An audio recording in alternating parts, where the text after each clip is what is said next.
kind of like a surrealist kind of movie, the Boudoir. I liked it. I kind of saw the twist coming. You know, I like the theme. I like the sexiness. I thought it was gonna go vampire again. I was like, oh, we're gonna go for a vampire thing. And then in one of the shots, I saw a C-stand, like a piece of grip equipment in the back, and I was like, oh. But at the same time, she's a photographer, right? So that kind of makes sense that she would have a C-stand. Oh. Yeah. We're back in. Yeah, you're back in the movie. That's what photographers have. Yeah, so you like the sexiness, you like the twist. I was actually really fascinated with not the photographer, the other character, the brunette, because of the way she was talking and articulating her words. It was like overtly sexual without saying anything sexualized. So I was actually like, wow, this seems so erotic, and I'm not sure why. But I knew that was always what they were going for, but I thought it was an interesting take as to why the other character was having such a strong reaction to her weirdly inappropriate probing questions. But it was also under this layer of like super sexy masquerading is very intimidating. Just interesting dynamic. Yeah, it's funny because she's a pretty famous actress. She was in Lolita. Yeah, that's what I was gonna say. It was intentional for the setup twist because she's in Lolita. She's like the main actress in Lolita.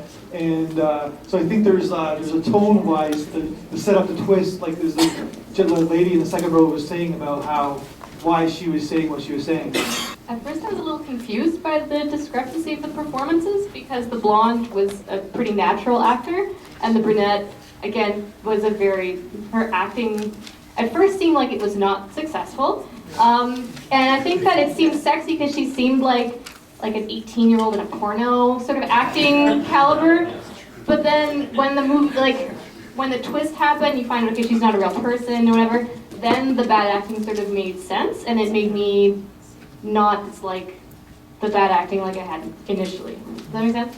No, you just articulated what I was trying to say, but I mumbled it and you did it very well. I enjoyed the comical part of her poor acting. It kind of added to the ambiance of the film. So it's cool. Yeah, because she wasn't a real person. I just wanted to comment on the brunette also. I was off put at first by the way she was talking. I thought it was really weird and, like you said, a huge discrepancy between the two.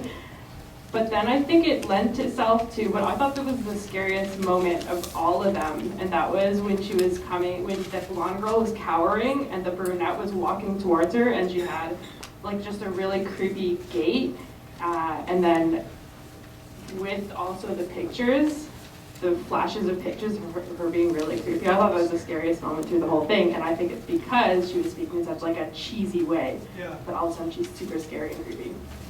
Yeah, it's an interesting movie, like you said. It's very sexual. It's got that kind of like strange tone at the beginning, and then it kind of like twists and turns. It kind of makes sense in the end. I feel like the girl taking the pictures had probably some sort of like multiple personality thing going on, and perhaps her seeing that brunette girl was like the girl that kind of maybe taught in her high school or made her life like that. So like when in the end when she's like, you're beautiful and everything, like I think that's the insecurity that girl had given to her maybe.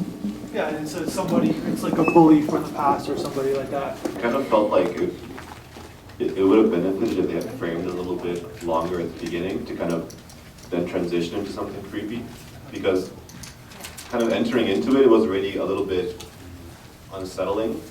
And so the surprise wasn't as surprising, if you know what I mean. Like if there had been more of like, oh hey, we're just here taking pictures, and then suddenly things have started getting more creepy and her acting has kind of transitioned into this kind of weird, demonic, whatever she was, then I think the creepiness would have gone up, you know, a couple of notches for me. Yeah.